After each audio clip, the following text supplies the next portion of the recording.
Hello আমার প্রিয় ছাত্রছাত্রী বন্ধুরা, আমি তোমাদের অমিতাভ স্যার। সবাইকে আমার ইউটিউব চ্যানেলে স্বাগত জানাচ্ছি। আজকে তোমাদের জন্য যে গল্পটা আমি নিয়ে এসেছি, এই গল্পটা তোমরা যদি শোনো তোমাদের একটু অন্য রকম লাগবে। কারণ গল্পটা একটা বিজ্ঞানের সঙ্গে সম্পর্কিত গল্প হলেও পুরোটাই একটা অ্যাডভেঞ্চারের গল্প, এবং তার সঙ্গে একটু হাড় হিম করা কাহিনীও এর সঙ্গে যুক্ত হয়ে রয়েছে।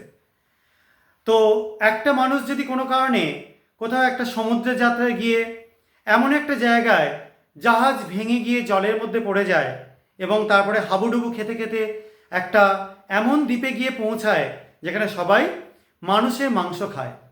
বুঝতে পারছো ব্যাপারটা নিশ্চয়ই? প্রচণ্ড আতঙ্ক হয়ে যাওয়ার মতো একটা ব্যাপার।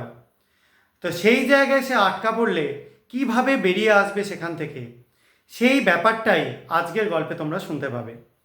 তো তোমরা এই গল্পটা পুরোটা শুনতে চাইলে আমার যে লং ভিডিওটা আছে সেই ভিডিওটা সবাই ফলো করে নিও, দেখে নিও, তাহলেই তোমরা এই গল্পের মজাটা পাবে। এবং এই গল্পটা আমি পুরোটাই তোমাদেরকে লং ভিডিওর মধ্যে দিয়ে দিয়েছি। ঠিক আছে? তাহলে সবাইকে অনুরোধ করছি তোমরা লং ভিডিওটা একটু দেখে নাও। ওকে?